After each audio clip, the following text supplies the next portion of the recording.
is this the moment in time where we say, you know what, something, we don't know what will be done, but something here in the United States will be done? So there's a lot of political will, both on the left and the right, for different reasons. And, you know, Facebook, Google, these guys are kind of screwing up, right? So it's the perfect time if you want to find ways for regulation or new policies. Now is the time to do it. I think the difficulty in this political calculus is with 2020 coming up. Everyone wants to sort of huff and puff around it, but actual policies are hard to get through. I think it's largely going to be a talking point when Elizabeth Warren, we talked about it earlier, when she proposed her policies about sort of regulating tech and breaking them up. I think a lot of those policies, they're not necessarily ones that you can enact, but it has forced the 2020 field closer to her side in terms of at least the discussion around the debate around it.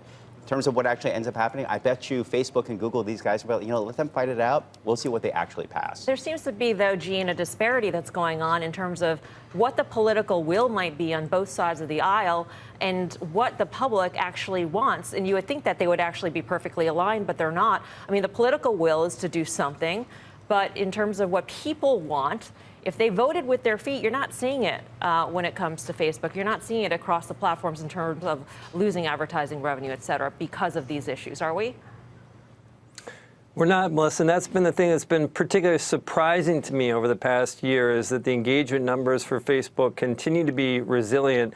I suspect over the next couple of years that Facebook in particular, some of that will wane, some of that optimism will wane, but that has been surprising. You haven't seen users. And I think that this gets back to an important point about what's going on. And I want to separate some of the problems with social media versus the theater and politics. I think there are two very different things that get commingled here.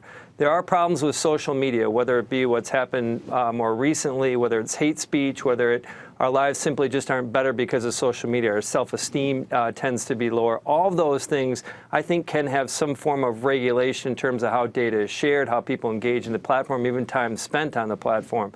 But as far as the political theater in this, and this opportunity that is talked about potentially breaking up these companies, this simply is just not going to happen. And the reason is that the standard is not about political in the current year. It goes all the way back to like the Sherman Act. That's what really stung Microsoft back in 2001. That came out in 1890. I mean, the precedent here is 120 plus years ago. And so I suspect that actually, yes, there will be more regulation around big tech, but I think it will be subtle at best and probably have little to no impact on user engagement. I'm glad you broke that down, Gene. I think most people, in terms of the effort or the campaign to break big tech up, that's the least likely of where politicians would be successful. In terms of the areas where they could be, though, the most successful, what should investors care about? Is it something about the algorithm which pushes more and more extreme videos to people who are searching out those videos? Is it the ad targeting that Facebook has the settlement in terms of credit and housing, et cetera? I mean, what should we be worried about in terms of what is the most likely and most impactful to the businesses?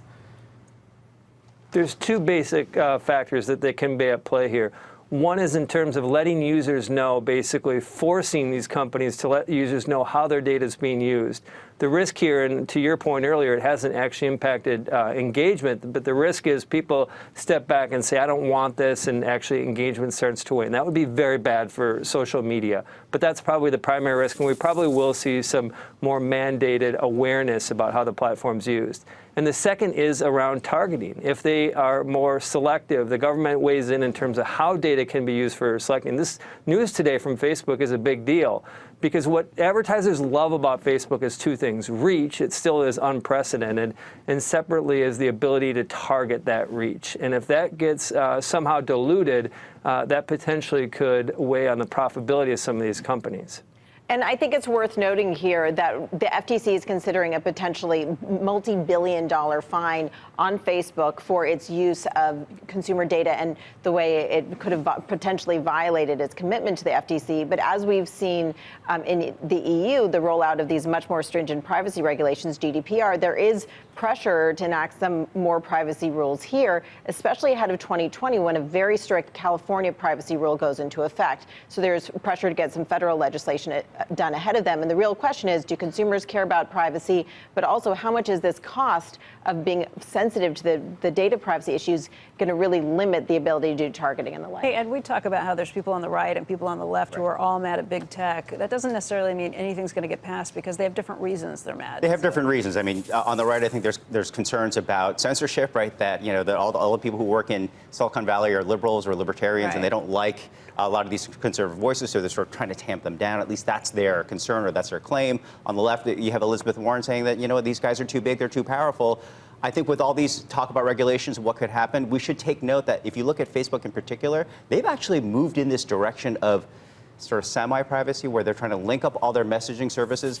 I don't think it's necessarily because of privacy. I think what they are seeing is they're seeing how the internet has really morphed and changed. My 14-year-old daughter, she spends most of her time on Instagram DMing people. She's not necessarily creating stuff, right? She's actually communicating in private messages. And I think Apple iMessage is a huge threat to Facebook. I think Zuckerberg has seen that for a long time as being an issue. I think that's what a lot of this move is towards. So he also acknowledges there's going to be less data, less targeting, less advertising happening as a result of that. So he's a little bit of a step ahead, but it's not necessarily for privacy reasons. The analyst that was on the other day that was negative on Facebook was just talking about that the value of that business isn't nearly what it used to be for the prior business. Isn't that something for Facebook to It is something for Facebook. I mean, I think, you know, that's going to be the challenge going forward. If you're an investor, you're going to look at, well, if the structure of their business changes in the next 18 to 24 months, like, what am I buying into? What can I anticipate in terms of the revenues coming in? I think that could be a question for all investors across all of these platforms at this point.